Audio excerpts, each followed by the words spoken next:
Do you feel a shiver up your spine from fear? Yes, it's another story from the Nightshade diary. You know what that means. Check under the bed and make sure no one or nothing is there. Is the closet door securely shut? Then leave your disbelief behind. Amp up your imagination and hang on tight for another ride into terror and mystery. And like all good horror stories, just imagine it's a dark and stormy night. And remember, screaming like a little girl is permitted.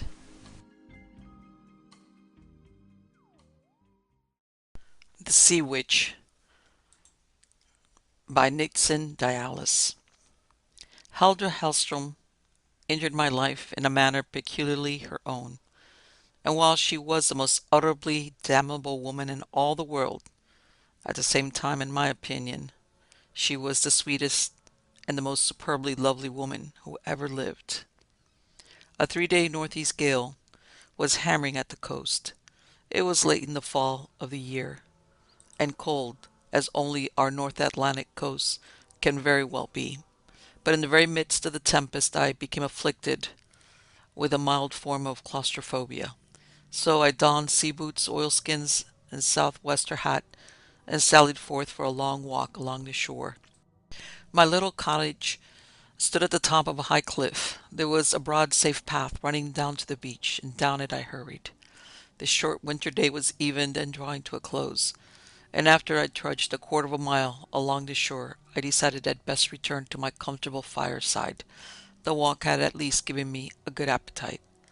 There was none of the usual lingering twilight of a clear winter evening. Darkness fell so abruptly I was glad I'd brought along a powerful flashlight. I had almost reached the foot of my path up the cliff when I halted, incredulous yet desiring to make sure. I turned the ray of the flashlight on the great comber just curling to break on the shore, and held the light steady, my breath gasping in my throat. Such a thing as I thought I'd see couldn't be yet. It was. I started to run to the rescue, and could not move a foot. A power stronger than my own will held me immovable. I could only watch spellbound, and even as I stared, that gigantic comber gently subsided, depositing its precious living burden on the sands as softly as any nurse laying a babe into a cradle. Waist deep in a smother of foam she stood for a brief second, then calmly waded ashore and walked with free swinging strides straight up the beam of my flashlight to where I stood. Regardless of the hellish din and turmoil of the tempest, I thrilled, old as I am, at the superb loveliness of this most amazing specimen of flotsam ever a raging sea cast ashore within memory of man.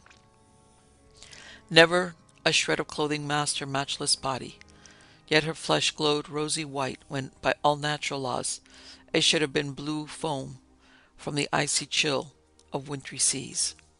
"Well," I exclaimed, "where did you come from? Are you real, or am I seeing that which is not?" "I am real," replied a clear silvery voice, "and I came from out there." An exquisitely molded arm flung a gesture toward the raging ocean. The ship I was on was sinking, so I stripped off my garb, flung myself on Rand's bosom, and Rand's horses gave me a most magnificent ride. But well for you that you stood still as I bade you, while I walked ashore. Ran is an angry god, and seldom well disposed towards mortals. Ran? The sea god of the old Norse Vikings? What strange woman was this who talked of Ran and his horses, the white-maned waves of old ocean? But then I bethought me of her naked state in that unholy tempest. "Surely you must be Ran's daughter," I said. "That reef is 10 miles off land. Come, I have a house nearby, and comforts. You cannot stand here." "Lead and I will follow," she replied simply.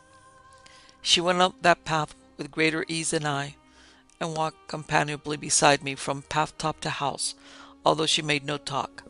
Oddly, I felt that she was reading me, and that what she read gave her comfort. When I opened the door, it seemed as if she held back for a merest moment. "Enter," I bade her a bit testily. "I should think you'd had enough of this weather by now."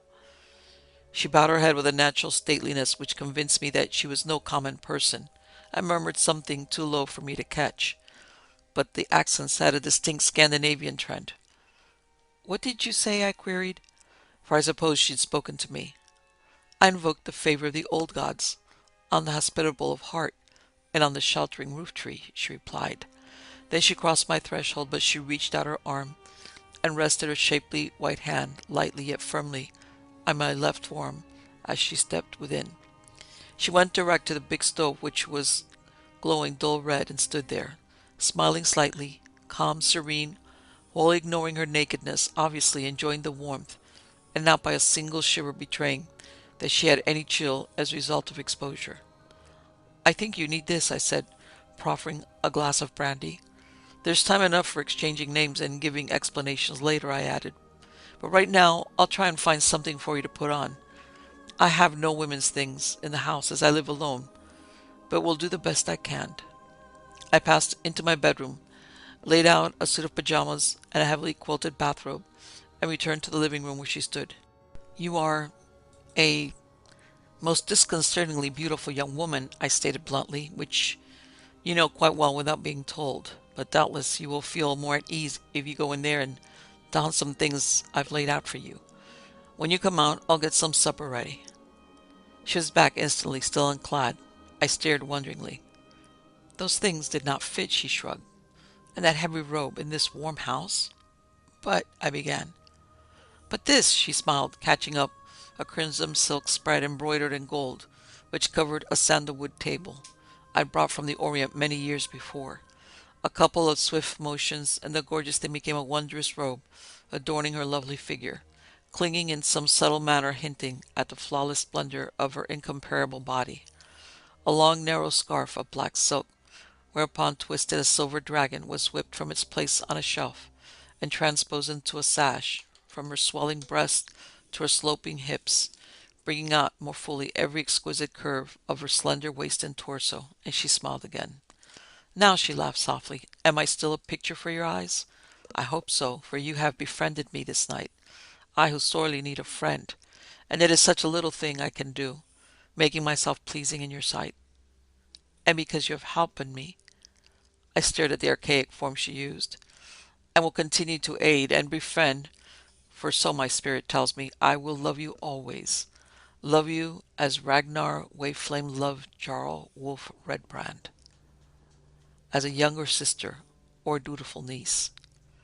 "Yet I've heard us told," I interrupted deliberately, speaking Swedish and watching keenly to see the effect that the love given by the foam-born sea witch brought old Earl Wolf of the Red Sword but little luck, and that not of a sort desired by most men. "That is ill said," she retorted. "His fate was from the Norns, as is the fate of all. Not hers the fault of his doom, and when his carles, within the hour, captured his three slayers, she took red vengeance. With her own foam-white hands she flayed them alive and covered their twitching bodies with salt ere she placed the old Jarl in his longship and set it afire. And she sailed with that old man on his last seafaring, steering his blazing dragon ship out of the stead, singing of his great deeds in life, that the heroes in Valhalla might know who honored them by his coming." She paused, her superb bosom heaving tumultuously. Then, with a visible effort, she calmed herself. "But you speak my tongue, and know the old tales of the Skalds. Are you then a Swede?" "I speak the tongue, and the old tales of the Skalds, the ancient minstrels I learned from my grandmother, who was of your race." "Of my race?" Her tone held a curious inflection. "Ah, yes, all women are of one race, perhaps. But I spoke of supper," I said, moving toward the kitchen. "But no," she barred my progress, with one of her lovely hands laid flat against my chest. "It is not meet and fitting, Jarl Wolf, that you should cook for me like any common housecarl. Rather let your niece Heldra prepare for your repast." "Heldra? That, then, is your name?" "Heldra Hellstrom, and your loving niece," she nodded. "But why call me Jarl Wolf?" I demanded, curious to understand. She had bestowed the name seriously rather than in playful banter. "Jarl Wolf you were, in a former life," she asserted flatly. "I knew you on the shore even before Rand's horse stood me on my feet." Surely then, you must be Ragnar Waveflame born again, I countered. How may that be? She retorted. Ragnar Waveflame never died, and surely I do not look that old. The Seaborn which returned to the sea caves whence she came when the dragon ship burned out. But ask me not of myself now. Yet one thing more I will say. The warp and woof of the strange pattern wherein we both are depicted was woven of the Norns ere the world began. We have met before. We meet again, here and now. We shall meet yet again, but how and when and where I may not say. Of a truth you are fey, I muttered. At times I am, she assented. Then her wondrous sapphire eyes gleamed softly into my own hard gray eyes. Her smile was tender, wistful, womanly, and my doubts were dissipated like the wisps of smoke. Yet I shook an admonitory forefinger at her. Which at least I know you to be, I said in marked harshness, casting glamour on an old man. No need for witchery, she laughed. All women possess that power. During the repast she spread before me, I told her that, regardless of who I might have been in a dim and remote past of which I had no memory, in this present life I was playing John Craig, retired professor of anthropology, ethnology, and archaeology, and living on a very modest income. I explained that while I personally admired her, and she was welcome to remain in my home forever, yet in the village nearby were curious minds and gossiping tongues, and evil thoughts aplenty, and if I were to tell the truth of her arrival, but I have nowhere to go, and none save you to befriend me. All I loved or owned is out there. Again, she indicated the general direction of the reef. And you say that I may remain here indefinitely? I will be known as your niece, Heldra, no? Surely, considering the difference in our age and appearance, there can be no slander. Her eyes said a thousand things no words could convey. There was eagerness, sadness, and a strange tenderness. I came to an abrupt decision. After all, whose business was it? I am alone in the world, as you are, I said gravely. As my niece, Heldra, you shall remain. And if you will write out a list of a woman's total requirements in wearing apparel, I will send away as soon as possible and have them shipped here, in haste. I am old, as all can see, and I do not think any sensible persons will suspect aught untoward in your making your home with me. And I will think up a plausible story, which will satisfy the minds of fools, without telling in reality anything. Our repast ended, we arose from the table and returned to the living room.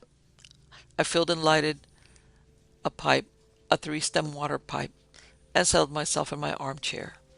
She helped herself to a cigarette from a box on the table, then stretched her long, slender body at full length in my divan in full relaxation of comfort. I told her enough of myself and my forebears to ensure her being able to carry out the fiction of being my niece, and in return I learned mighty little about her, but what she did tell me was sufficient. I never was unduly curious about other people's business. Unexpectedly and most impolitely I yawned. Yet it was natural enough, and it struck me that she needed a rest if anyone ever did. But before I could speak, she forestalled me. With a single graceful movement, she rose from her reclining posture and came and stood before me within easy arm's reach. Two swift motions, and a superb body flashed rosy white, as nude as when she waded ashore. The crimson silken spread she worn, as regally as any robe, was laid at my feet. With a single gesture, the black scarf went across my knees, and the glorious creature was kneeling before me in an attitude of absolute humility. Before I could remonstrate or bid her arise, her silvery voice rang softly, solemnly like a muted trumpet. Thus naked and with empty hands, out of the wintry seas in a twilight grey and cold, on a night of storm I came, and you lighted a beacon for my tired eyes, that I might see my way ashore. You led me up the cliff into your hospitable hearth, and in your kindly heart you had already given me, the homeless, a home. And now, kneeling naked before you, as I came I placed my hands between your hands, thus, and all that I am and such service as I can render are yours, handfasted. I stared, well nigh incredulous. In effect, in the old Norse manner she was declaring herself to all intents and purposes my slave. But her silvery voice went on. And now I rise and cover myself again with the mantle of your bounty, that you may know me indeed, your niece, as Jarl Wolf knew Ragnar Waiflame. Truly, I gasped in amazement when I could catch my breath, you are a strange mixture of the ancient days and this modern period. I've known you but for a few hours, yet I feel toward you as that old Jarl must have felt toward that other sea witch, unless indeed you and she are one. Almost, she replied a trifle somberly. At least, she was my ancestress. Then she added swiftly, do not misunderstand. Leman to the old Jarl she never was. But later, after he went to Valhalla and the Sigurd Isle where she dwelt, she mated with a young Viking whom Ran had cast ashore sorely wounded and insensible. She nursed him back to life for sake of his beauty, and he made love to her. But he soon tired of her and her witch ways, wherefore in wrath she gave him back to Ran, and he was seen no more.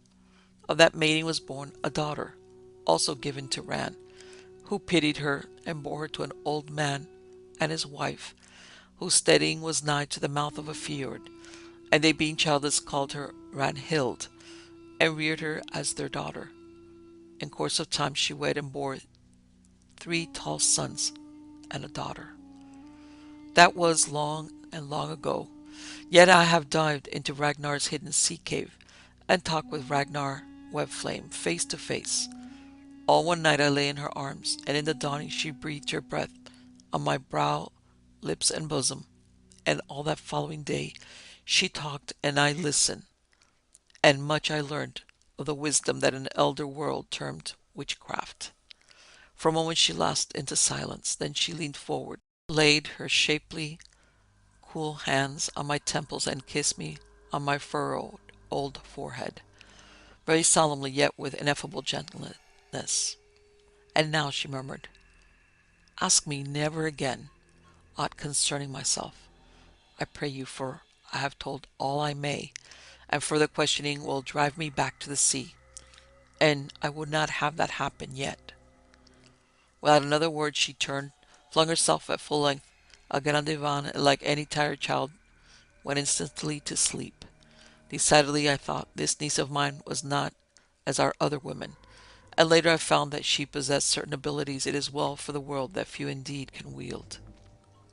She gave me another proof of that belief by demonstrating her unholy powers on the night of the next full moon after her arrival.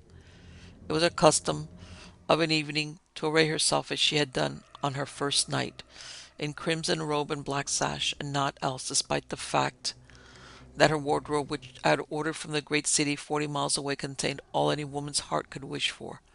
But I admit I enjoyed seeing her in that semi-barbaric attire.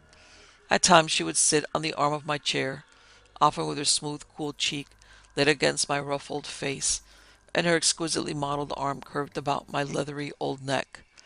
The first time she had done that, I had demanded ironically, "Which are you making love to me?"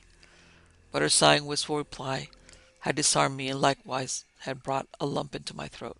"Nay, not that, old Jarl from of old, but I never knew a father." "Nor I a fair daughter," I choked. And thereafter, when that mood was upon her, I indulged in no more ironies, and we'd sit for hours, neither speaking, engrossed in thoughts for which there are no words. But on the night whereof I write, she pressed her scarlet lips to my cheek, and I asked jestingly, "Is there something you want, Heldra?" "There is," she replied gravely. "Will you get a boat, one with oars and a sail, but no engine? Ran hates those." "And surely you do not want it now, tonight, do you?" "Yes, if you will be so kind to me." "You must have a very good reason, or you'd not ask," I said. "I'll go and get a centerboard dory and bring it to the beach at the foot of the cliff path. It's clear weather, and the sea is calm, but with a moderate breeze blowing, yet it is colder on the water than you imagine, so you'd best bundle up warmly." "You will hasten," she implored anxiously. "Surely," I nodded. I went out and down to the wharves in the village where I kept the boat I said I'd get. But when I beached the dory at the foot of the path, I stared, swearing softly under my breath.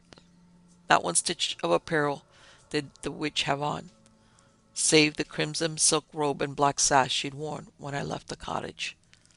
Do you want to freeze? I was provoked, I admit. The very sight of you dressed like that gives me the shivers.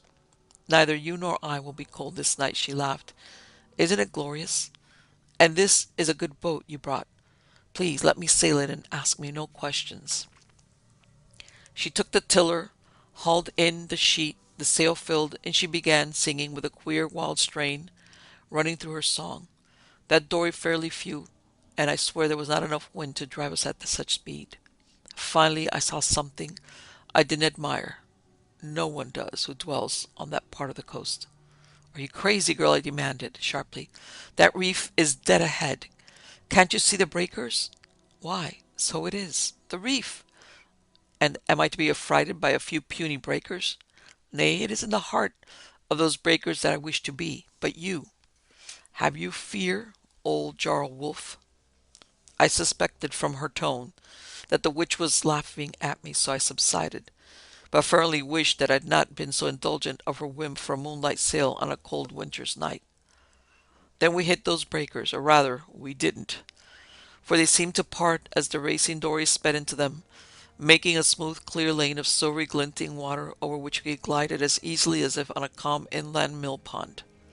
Drop the sail and unstep the mast, she called suddenly. I was beyond argument, and obeyed dumbly like any port carl of the olden days. Now take to the oars, she directed, and hold the boat just hereabouts for a while. And even as I slid the oars into the oarlocks, she made that swift movement of hers and stood nude, the loveliest sight the grim ship-shattering, life-destroying reef had ever beheld. Suddenly she flung up both shapely white arms with a shrill piercing cry, thrice repeated. Then without a word she went overside in a long, clean dive, with never a splash to show where she'd hit the water. Hold the boat about here for a while, she bid me. All I'd ever loved in this world was somewhere down below, in the hellish cross-currents of that icy water.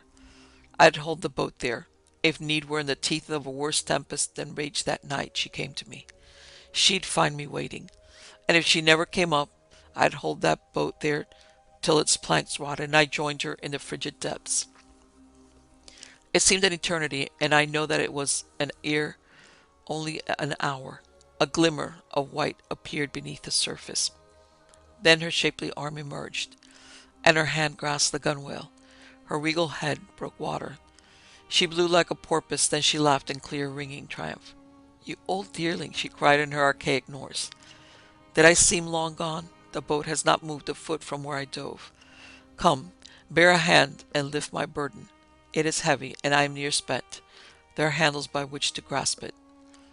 The burden proved to be a greenish metal coffer, bronze, I judged, which I estimated to measure some 20 inches long by 12 wide and 9 inches deep, and how she rose to the surface weighted with that passes my understanding, but how she knew it was down there passes my comprehension too. But then Heldra Hellstrom herself was an enigma. She rewrapped herself in her flimsy silken robe of crimson and smiled happily when she should have been shivering almost to pieces. If you'll ship the mast and spread the sail again, Uncle John, she said, surprisingly matter-of-fact now that her errand was successfully accomplished, we'll go home. I'd like a glass of brandy and a smoke myself, and I read in your mind that such is your chief desire at present. Back at the cottage again, and comfortable once more, Heldra requested me to bear the coffer into her room, which I did. For over an hour she remained in there, then returned to the living room where I sat, and I stared at the picture she presented. If she had always been beautiful, now she was surprisingly glorious.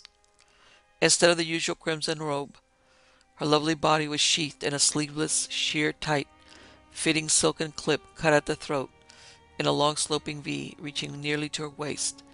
The garment was palest sea green, so flimsy in texture that it might as well have been compounded of mingled moon mist and cobwebs. Her rosy pearl flesh gleamed through the fabric with an alluring shimmer which thrilled anew my jaded old senses at the artistic wonder of her. A gold collar, gem-studded, unmistakably of ancient Egyptian workmanship, was resting on her superb shoulders. Loot of some Viking foray into the far southlands doubtless.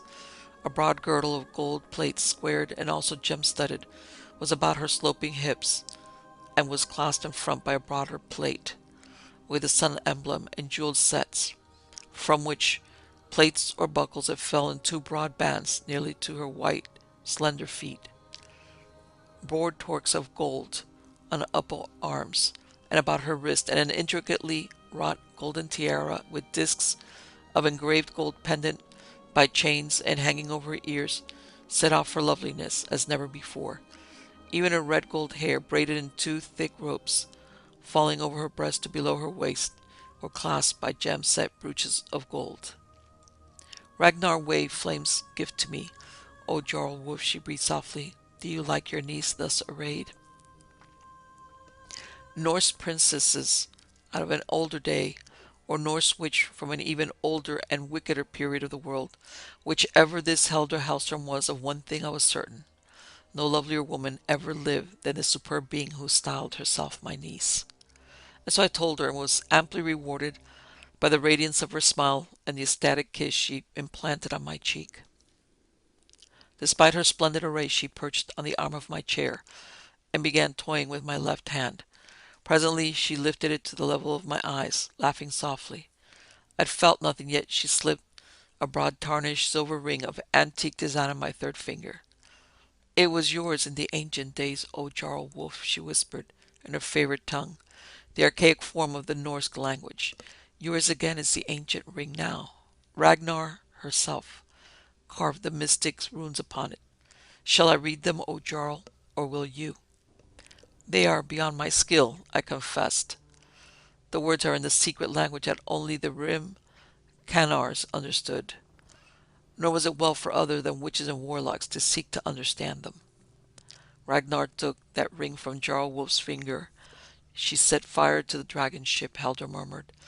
"Had those runes been on the ring when your foes set upon you, they, not you, would have perished in the swordplay, Jarl Red Sword. But the seaborn witch knew that you would weary of Valhalla in a day to come, and would return to this world of strife and slaying, of loss and grief, of hate and the glutting of vengeance. And knowing she carved the runes, that in time the charmed ring would return to its proper owner. It is her express command that I read them to you, for knowing the runes, never shall water drown or fire burn, nor sword or spear or axe ever wound you. So be it that in time of danger you speak the weird words. And for my sake, you who are my Uncle John to all the rest of the world, but to me are dearer than old Jarl Wolf was to Ragnar the Sea Witch, I implore you to learn the runic charm, and use it if ever danger menaces. Promise me, I say." Her silvery voice was vibrant with fierce intensity. She caught my right hand and pressed it against her palpitant body just beneath her proudly swelling left breast. "Promise," she reiterated. "I beg your promise. With your right hand on my heart, I adjure you to learn the rune." "No fool like an old fool," I grumbled, adding a trifle maliciously, "particularly when in the hands of a lovely woman. But such a fuss you make over a few words of outlandish gibberish. Read me the rune then, witch maid. I'd learn worse words than those to please you and set your mind at rest." The scarlet lips close to my ear, with bated breath, and in a tone so low I could barely catch her carefully enunciated syllables, she whispered the words, and although her whisper was softer than the sighing of gentlest summer breeze, the tones rang on my inner hearing like strokes of a great war hammer, smiting on a shield of bronze. There was no need to repeat them, either on her part or mine. There was no likelihood of my ever forgetting that runic charm. I could not, even if I would. "Surely," I muttered, "you are an adept in the ancient magic. Well for me that you love me, else your witcheries might—" Most amazingly she laughed, a clear ringing merriment, with no trace of the mystic about it. "Let me show you something, a game, a play, one that will amuse me and entertain you." She fairly danced across the room and into her own room, emerging with an antique mirror of some burnished silver-like metal. This she held out to me. I grasped it by its handle, obediently enough, humoring this new whim. Look into it and say if it is a good mirror, she bade, her sapphire eyes a dance with elfin mirth.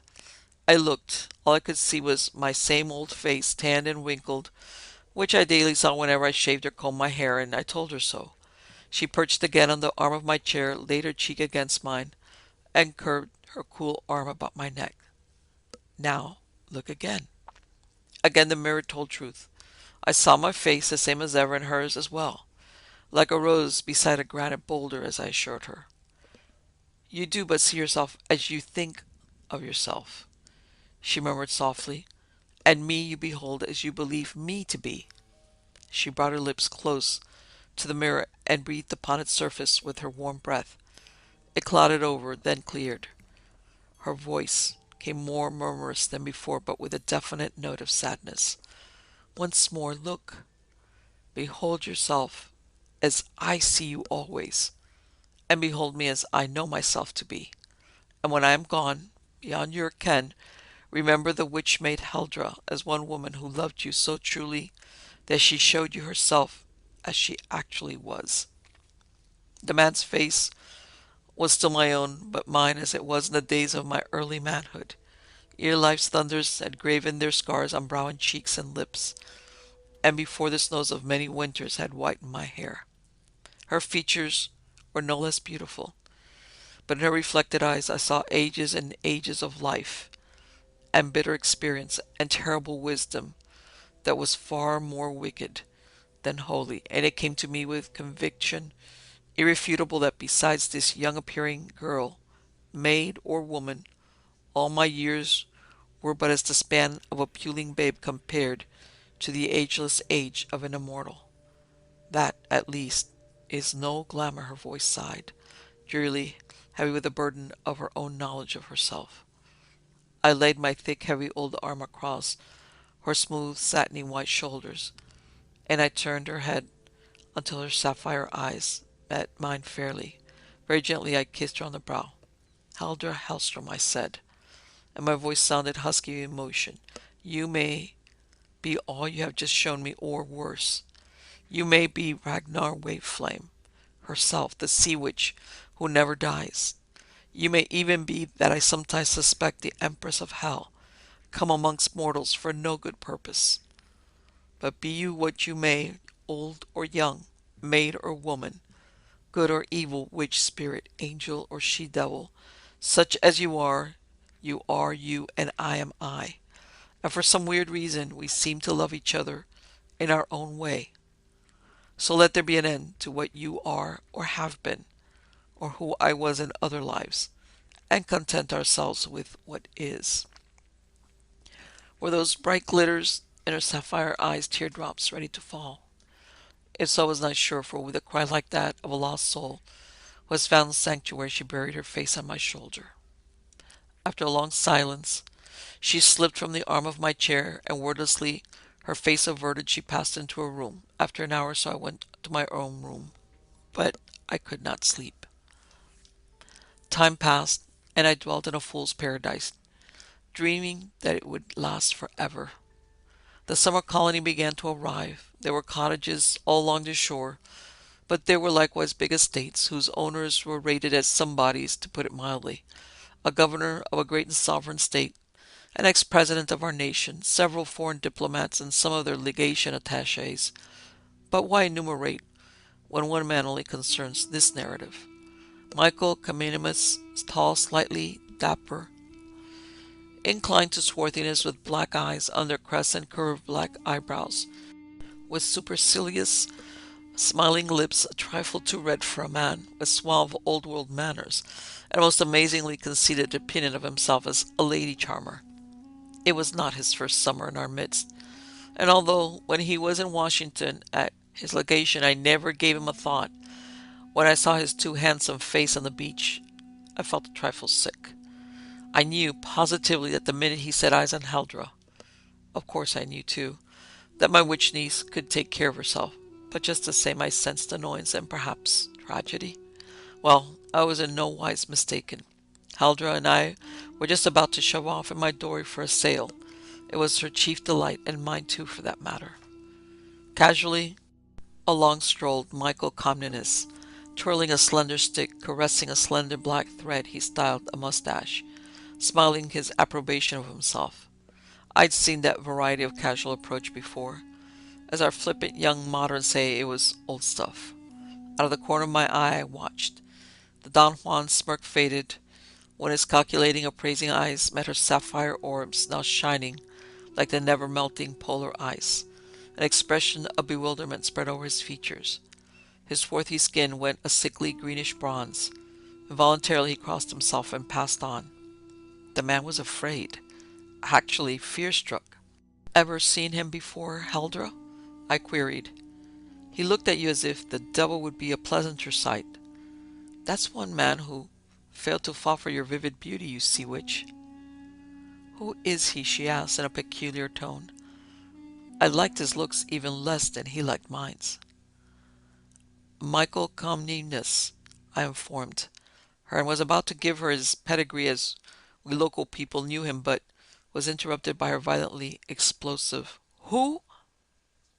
"Michael Comnenus," I stated with a trifle testily, "and you needn't shout. What's he done?" But again she interrupted, speaking archaic Norse. "Ho, Varang's chief of the guard imperial, Thorfinn, Arvid, Sven, and ye who followed them, Gudrun, Randvar, Hyken, Smid, and all ye Varangs in Valhalla give ear, and ye, O fiends, witches, warlocks, trolls, vampires, and all the dark gods who dwell in hell's halls, where the eternal frozen fires blaze without heat. Give ear to my voice, and cherish my words, for I give you all joyous tidings. He lives. After all these long centuries, Michael Comnenus dwells again on the bosom of fair earth. In a body of flesh and blood and bone, of nerve and tissue and muscle, he lives. He lives, I say, and I have found him. Oh, how I know why the nuns who rule all the fates sent me to this place, and I shall not fail ye, heroes.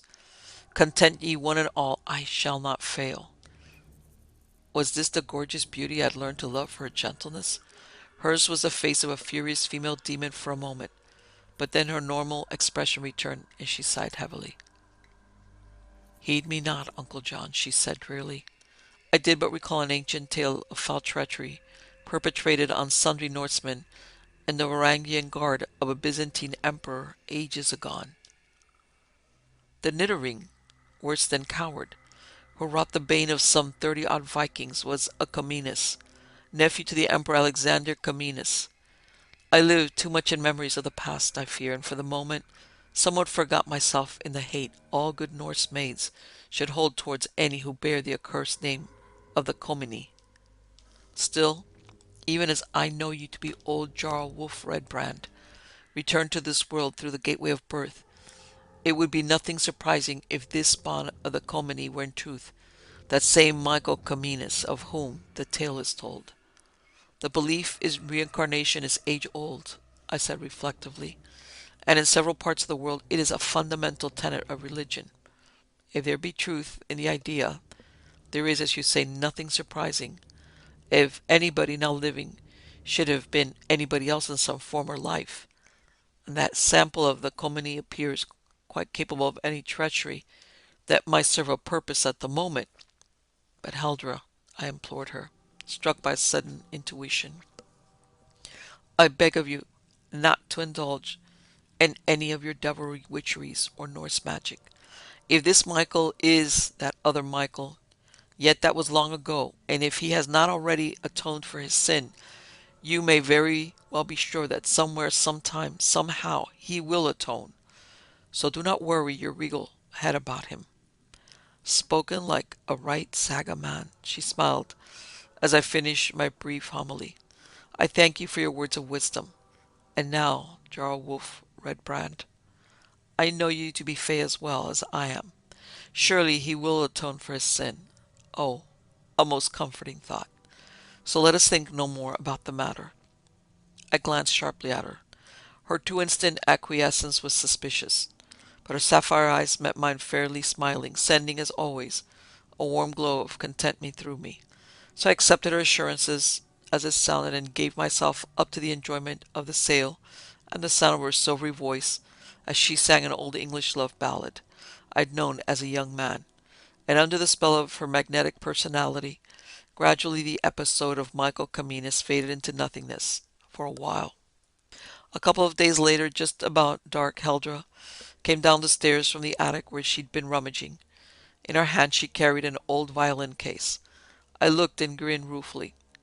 "You are a bad old Uncle John," she scolded.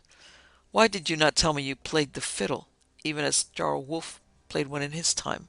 Think of all the sweet music you might have made in the past winter nights. And think of the dances I might have danced for your delight while you played, even as Ragnar danced for her old Jarl." "But I did not tell you that I played a fiddle because I don't," I stated flatly. "That is a memento of an absurd ambition I once cherished, but which died a morning. I tried to learn the thing, but the noises I extracted were so abominable that I quit before I fairly got started." "You are teasing," she retorted, her eyes sparkling with mischief, "but I am not to be put off this easily. Tonight you will play, and I will dance. Such a dance as you have never beheld even when you were Jarl Wolf." "If I try to play that thing," I assured her seriously, "you will have a time dancing to my discords, you gorgeous tease." "We'll see," she nodded. "But even as my magic revealed to me the whereabouts of the fiddle, so my spirit tells me that you play splendidly." "Your magic may be all right, but your spirit has certainly misinformed you," I growled. "My spirit has never yet lied to me, nor has it done so this time." Her tone was grave, yet therein was a lurking mockery, and I became a trifle provoked. "All right," I assented grouchily. "Whenever you feel like hearing me play, I'll do it, and you'll never want to listen to such noises again." She went into her room, laughing sweetly, and took the fiddle with her. After supper she said nothing about me playing that old fiddle, and I fatuously thought she let the matter drop. But about 10 o'clock she went to her room without a word. She emerged after a bit wearing naught but a sheer loose palest blue silk robe, held at the waist only by a tiny jeweled gold filigree clasp. Loose as the robe was, it clung lovingly to her every curve, as if caressing the beauteous, statuesque body it could not and would not conceal. She was totally devoid of all ornament, save that tiny brooch, and her wondrous, fiery gold hair was wholly unconfined, falling below her waist in a cascade of shimmering sunset hues, against which her rose-petal body gleamed through the filmy, gossamer-like robe. Again she sat and talked for a while, but along toward midnight she broke a short silence with, "I'll be back in a minute. I wish to prepare for my dancing." From her room she brought 4 antique bronze lamps and a strangely shaped urn of oil. She filled the lamps and placed one at each corner of the living room on the floor. Back into her room she went, and out again with an octagonal-shaped stone flat on both sides, about an inch thick and some 4 inches across. This she placed on the low taboret whereupon I usually kept my pipe. She propped up the slab of stone as if placing a mirror, which I decided it couldn't very well be, as it did not even reflect light, but seemed as dull as a slab of slate. As a final touch she brought out that confounded old fiddle, and on her scarlet lips with a smile that a seraph might have envied, so innocent and devoid of guile it seemed. "What's this?" I demanded, as if I didn't know. "Your little fiddle, with which you will make for your Heldra such rapturous music." She smiled caressingly. I grunted. "And what are those lamps for, and that ugly slab of black rock?"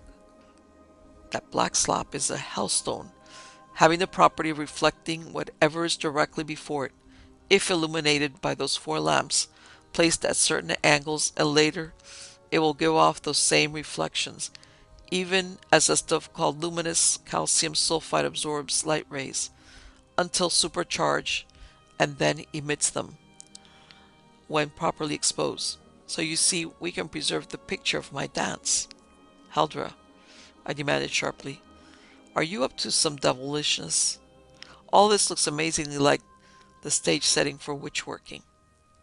"I have sung for you on different nights," she replied in gentlest reproach, and I've told old tales, and I've attired myself again and again for your pleasure in beholding me. Have all these things ever bewitched you or harmed anyone?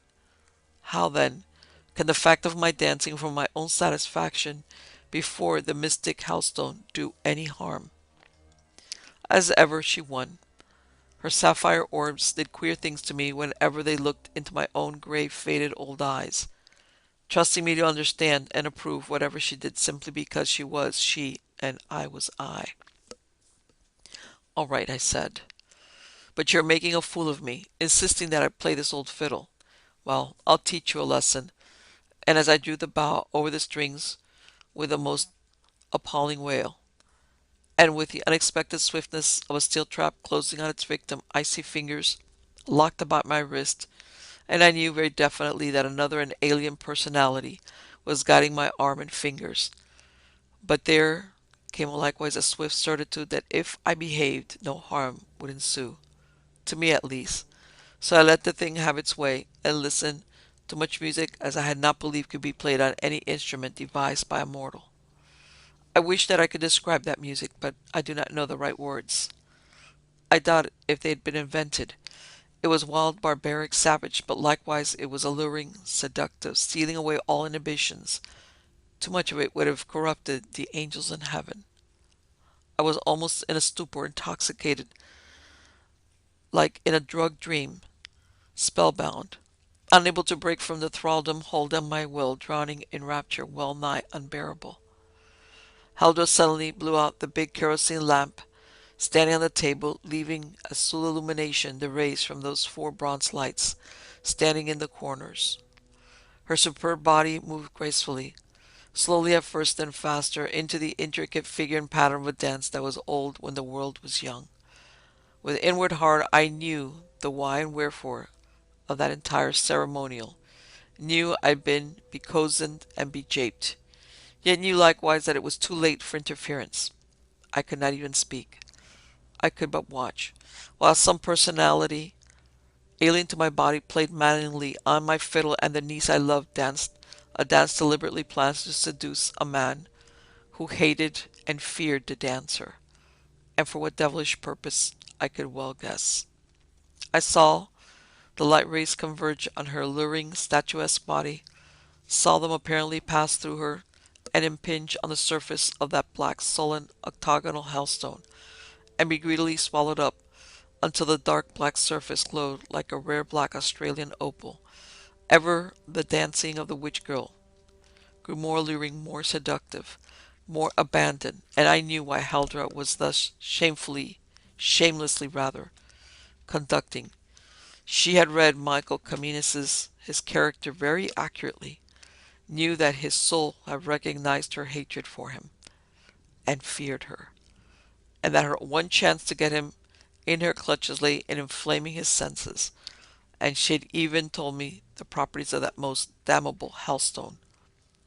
Wilder and faster came the music, and swifter and still more alluring grew the rhythmic response that Heldra's lovely body swayed and spun and swooped and postured, until ultimately her waving arms brought her fluttering hands in the briefest of touches into contact with a tiny brooch at her waist, and the filmy robe was swept away in a single gesture that was faithfully recorded on the sullen surface of the hellstone. Instantly the dancer stopped, as if petrified, her arms outstretched as an invitation, her regal head thrown back, showing the long, smooth, white column of her throat, her clear, half-closed, sapphire blue eyes agleam with subtle challenge. The uncanny music died in a single sighing, sobbing whisper, poison sweet. The clutching, icy fingers were gone from my wrist. My first coherent thought was, had that spell been directed at me? The old adage anent old fools would have been swiftly justified, and I knew that to all intents and purposes Michael Comenius was sunk. Just the same, I was furious. Heldra had gone too far, and I told her so flatly.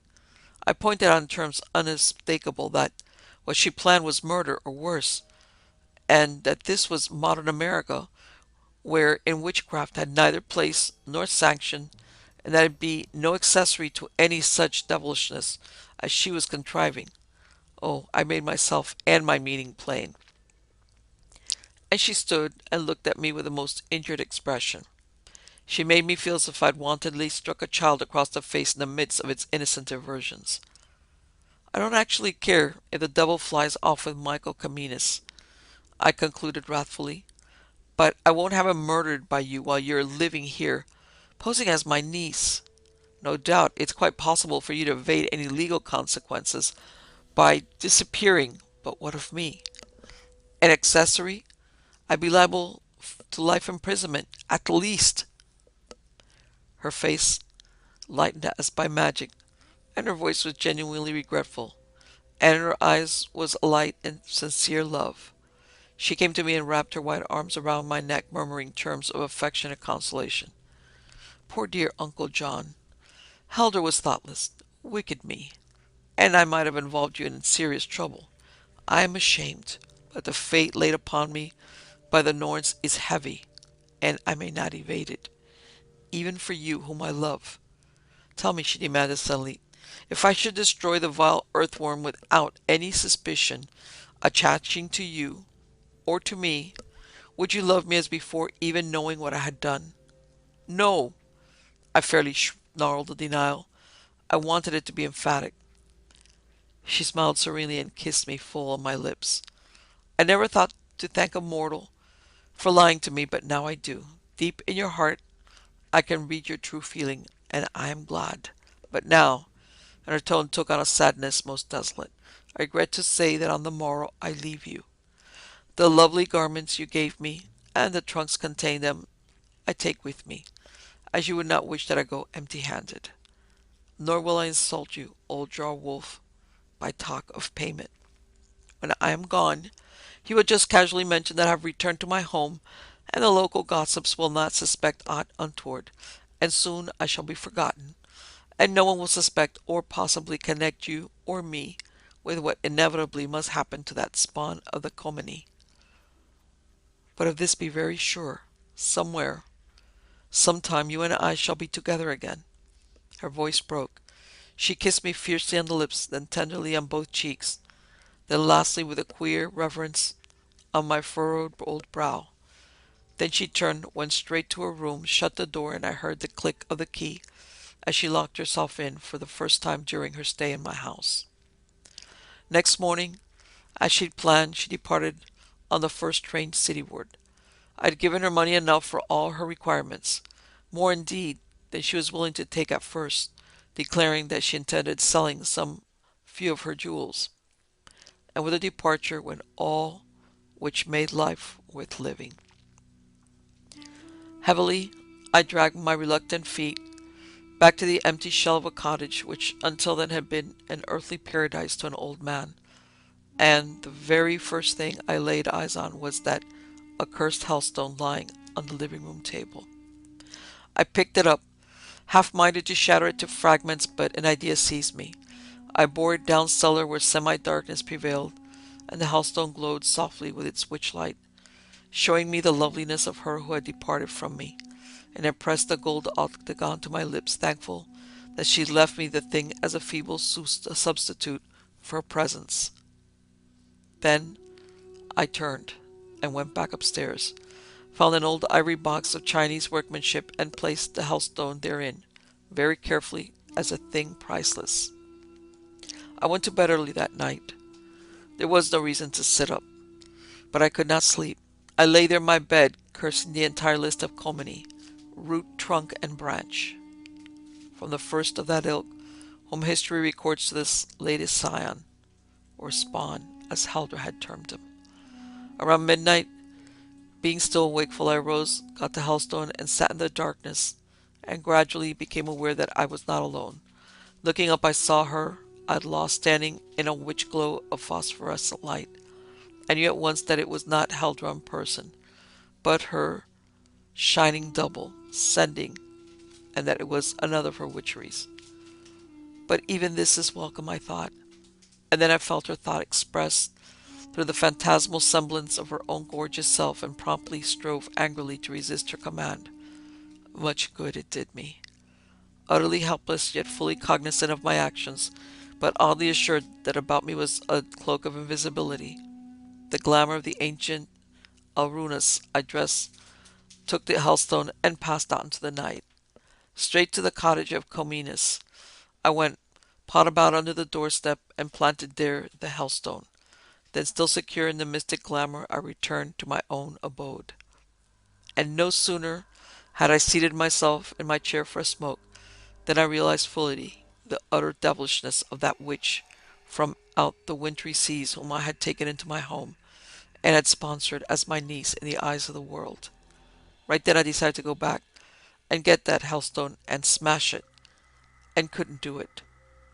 I got sleepy so suddenly that I woke to find that it was broad daylight at 9:30 a.m., and from then on, as regularly as twilight came, I could only stay awake so long as I kept my thoughts away from that accursed Hellstone, wherefore I determined that the thing could stay where it was until it rotted for all me.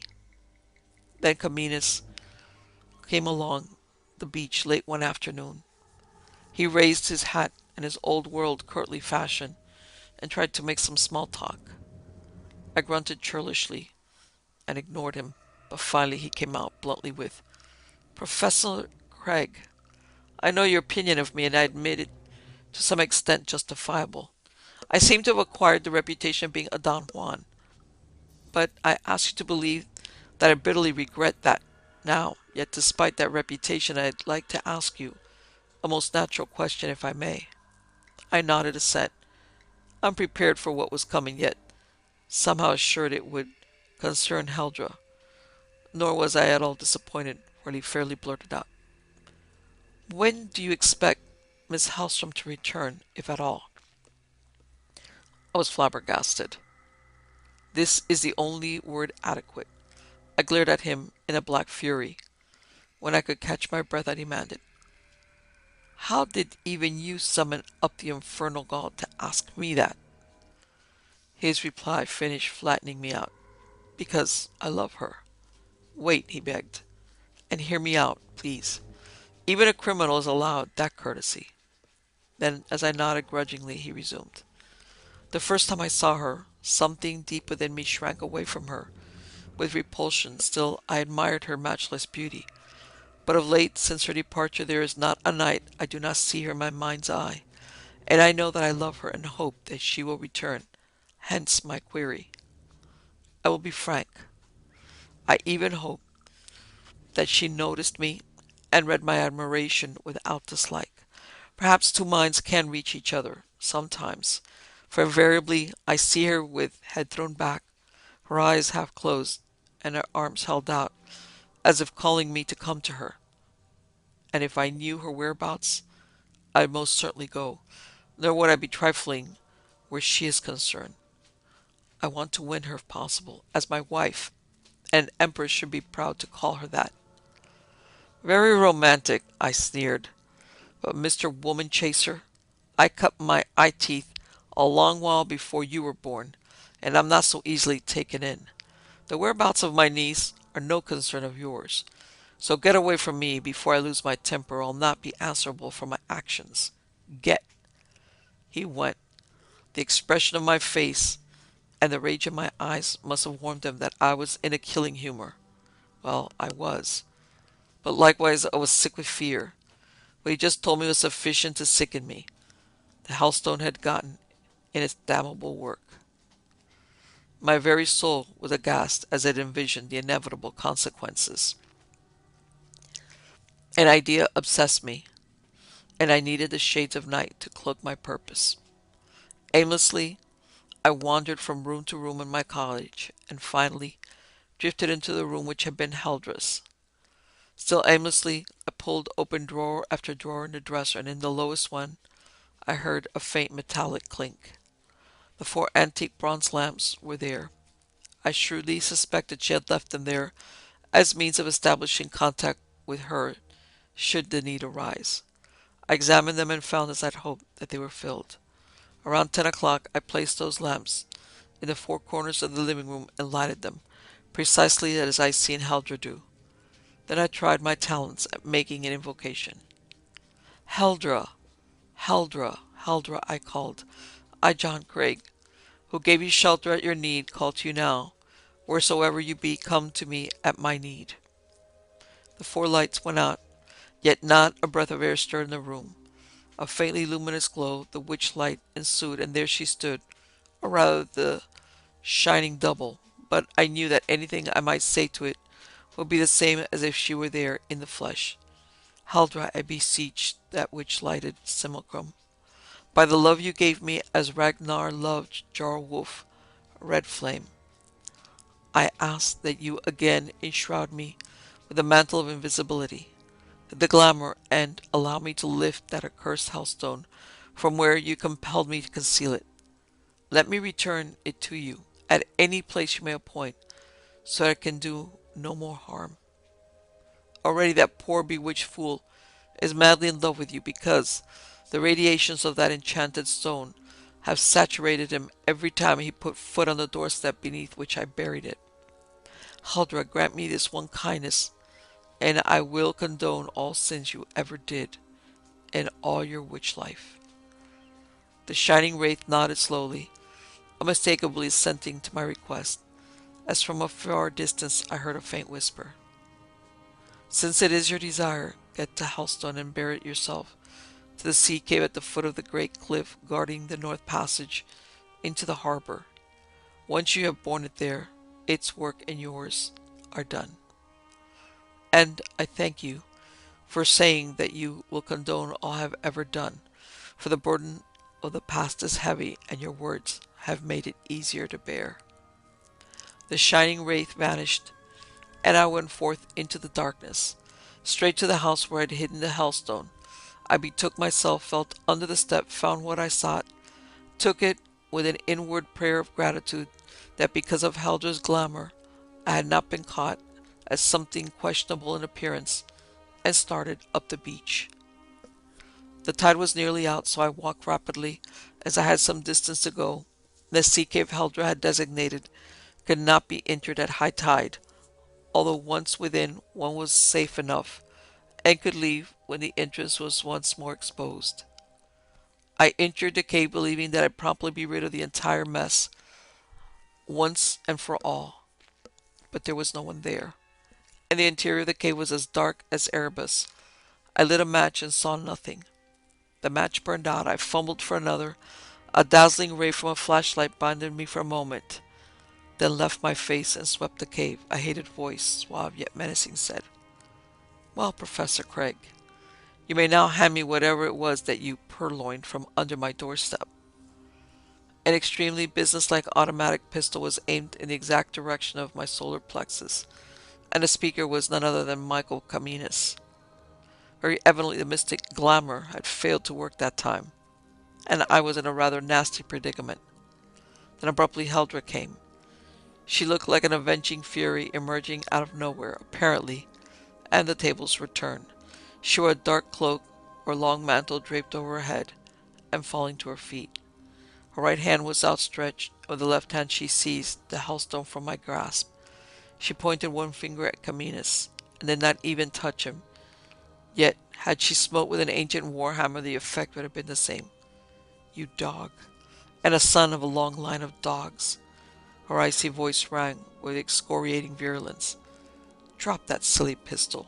Drop it, I say." A faint blue flicker snapped from her extended finger. The pistol fell from a flaccid hand. Kaminis seemed totally paralyzed. Heldra's magic held him completely enthralled him. I snapped into activity and scooped up the gun. "Followed me, did you?" I snarled. "I'll—" "Wait, Jarl Wolf." Heldra's tone was frankly amused. "No need for you to do aught. Mine is the blood feud. Mine the blood right. And ere I finish with you, Michael Kaminis, an ancient hate will be surfeited, and an ancient vengeance, too long delayed, will be consummated." "Heldra," I began, for dread seized me at the ominous quality of her words. "I will not stand for this affair going any further. I—" "Be silent. Sit yourself over there against the wall and watch and hear. But move not nor speak again, lest I silence you forever." A force irresistible hurled me across the cave and set me down hard on a flat rock.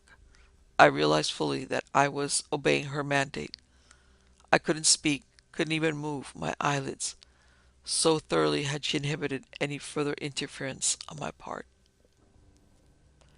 Paying no further attention to Caminus for the moment, she crossed over to me, bent and kissed me on my lips, her sapphire eyes laughing into my own blazing, wrathful eyes. Poor dear.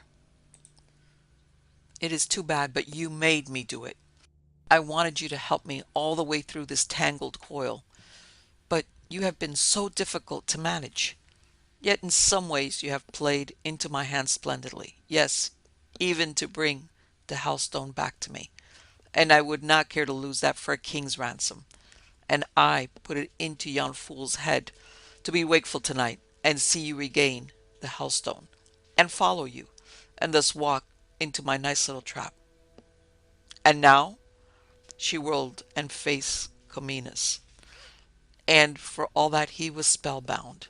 In his eyes I read fear and a ghastly foreknowledge of some dreadful fate about to be meted out to him at her hands. She picked up the flashlight he had dropped and extinguished it with a dry comment. We need a different light here. The hell light from Hela's halls. And at her word, a most peculiar light pervaded the cave, and there was that about its luminance that actually affrighted. Again she spoke. Michael Caminus, you utterly vile worm of the earth, you know that your doom is upon you, but as yet you know not why. O beast, lower than the swine, hearken and remember my words, even after eternity is swallowed up in the twilight of the gods.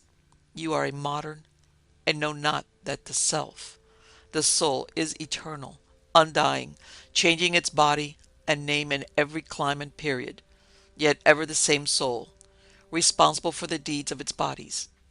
You have even prated of your soul, when in fact you are the property of the soul. Watch now, she pointed to the cave entrance. Behold there the wisps of sea fog gathering, and gradually will come the rising tide. And on the curtain of that cold swirling mist, behold the pictures of the past, a past centuries old, a past when your craven, treacherous soul sinned beyond all pardon.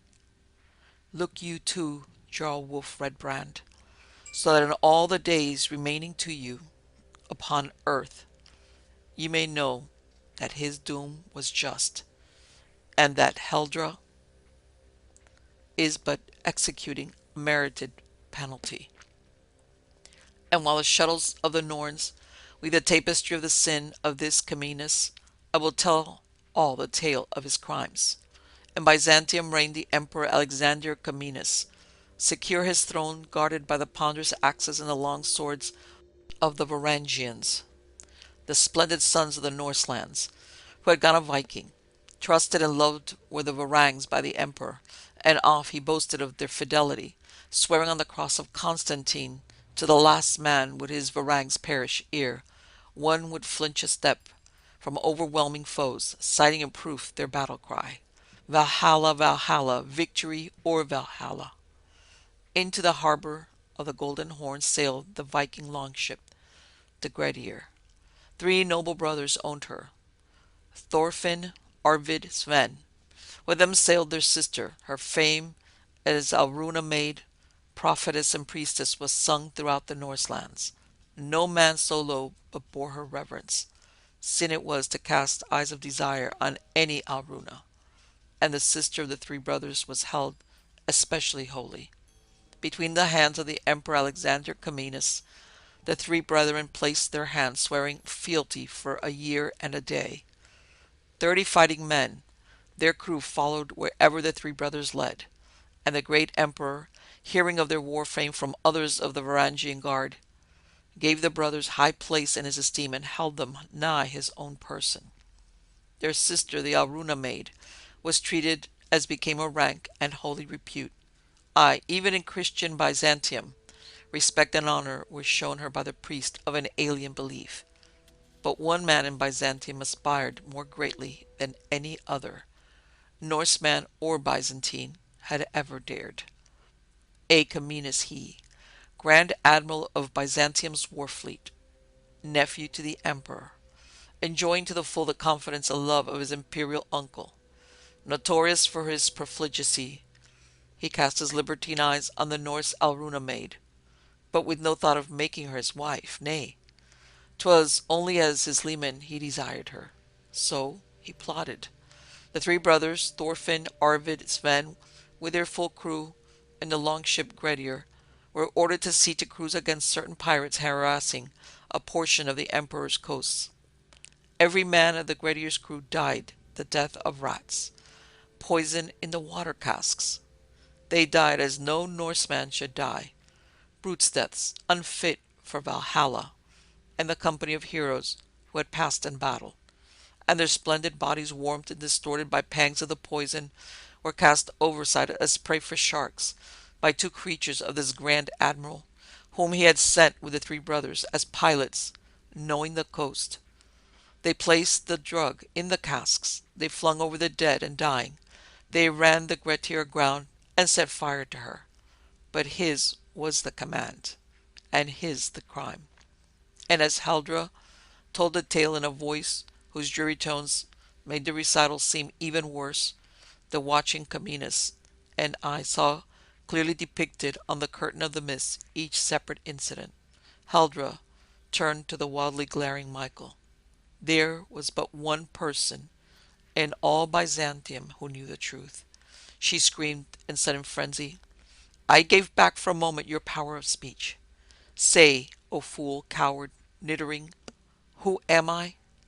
Abruptly she tore off the somber cloak and stood in all her loveliness, enhanced by every ornament she once had worn for my pleasure in beholding her thus arrayed.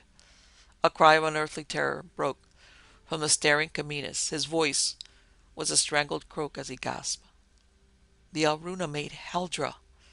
The red-haired sea witch, sister to the three brothers Thorfinn, Arvid, Sven. Ah, you fell dog!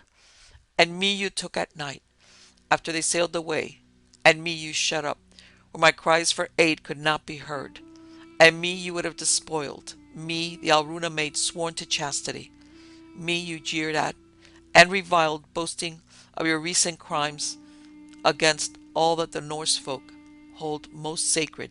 Yet I escaped from that last dreadful dungeon wherein you immured me. How? By that magic known to such as I. I called upon the Empress of the Underworld, Hela herself, and pledged her my service in return for indefinitely continued life, until I could repay you and avenge the heroes denied the joys of Valhalla by you. And now comes swiftly the doom I have planned for you, you who now remember. Heldra spoke truly. Swiftly it came. Sitting where I was, I saw it plainly, a great dragon ship, with round shields displayed along her gunwales, with a big square sail of crimson embroidered in gold, with long oars dipping and lifting in unison. In faint ghostly tones I could hear the deep sea rowers chanting, and knew it for the time-beat rowing song of the ancient Vikings. The whole picture was limned in the cold sea fires from whence that terrible Viking ghost ship had risen with its crew of long-dead Norsemen, who were not dead, the men too good for hell, and denied Valhalla. Straight to the mouth of the cave came the ghost ship, and its crew disembarked and entered. Halda cried out in joyous welcome. Even from out of the deeps, ye heroes, one and all, have ye heard my silent summons, and obeyed the voice of Jarl Runa from old time. Now your waiting is at an end.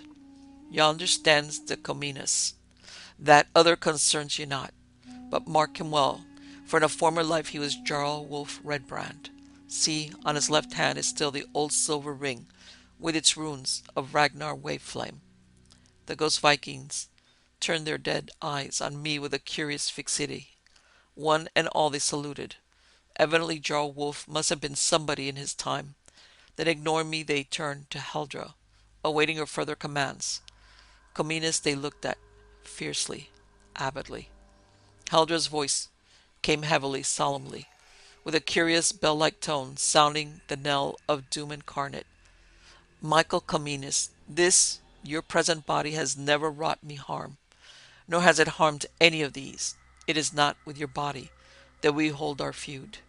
Wherefore your body shall go forth from this cave as it entered, as handsome as ever, bearing no mark of scathe.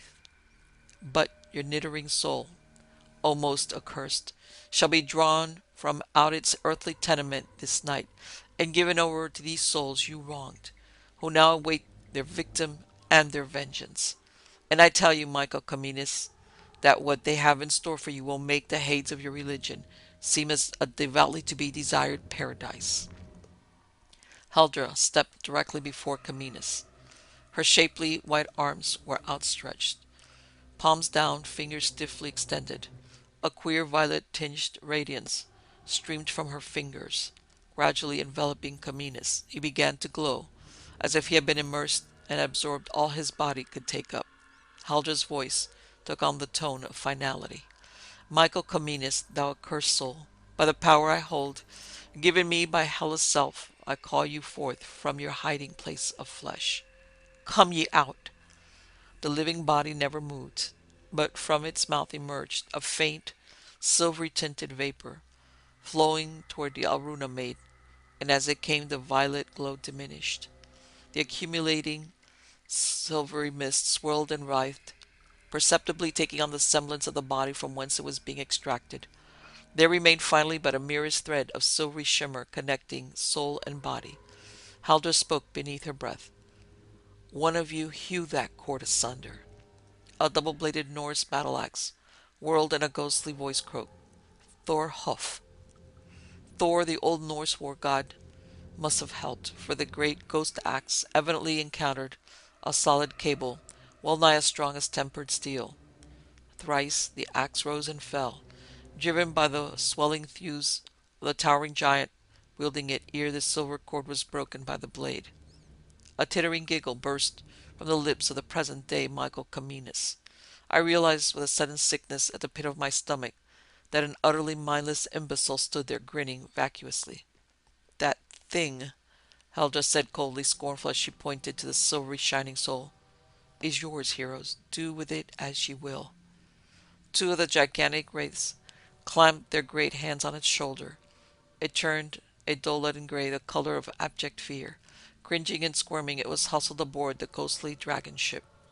The other ghost Vikings went aboard, taking their places at the oars, yet they waited. Heldra turned to me. Be free of the spell I laid upon you. Her tone was as gentle as it had been in her sweetest moments, while she dwelt in my home as my niece. I gasped, rose, and stretched. I wanted to be angry, and dared not. I'd seen too much of her hellish powers to risk incurring her displeasure, and reading my mind, she laughed merrily. Then her cool, soft white arms went about my neck, her wondrous sapphire eyes looked long and tenderly into mine, and I will not write the message I read in those softly shining orbs. Once again her silvery voice spoke.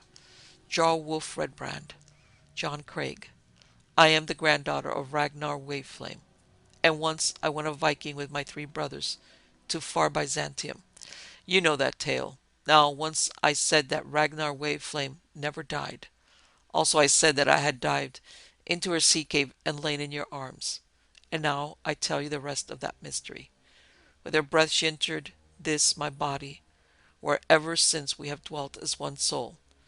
I needed aid in seeking my vengeance, for it was after I had escaped the clutches of the Comines and had passed through adventures incredible while making my way back to the Norse lands, and my spirit was very bitter. And when I sought her counsel, Ragnar helped me. This now do I ask of you. Do you, as I have sometimes thought, love me as a man loves a maid? Reflect well ere you answer, and recall what I once showed you in a mirror. I am older than you. So knowing that despite my witcheries of the long bitter past and those of tonight, would you take me were you and I young once more? By all the gods in Valhalla and by all the devils in Hellas' halls, yes. My reply was given without need of reflecting or counting cost. Then, in a day to come, you shall take me. I swear it. Full upon my mouth she pressed her scarlet lips. That surging flame suffused my entire body. Yet it was life, not death. Against my chest I felt the pressure of her swelling breasts, and fires undreamed steamed from her heart to mine. Time itself stood still. After an con or she unwound her clinging arms from about my neck and turned away. With never a backward glance, she entered that waiting ghostly dragon ship. The oars dipped, and again, until the faint ghostly chant was swallowed by distance, I left the cave.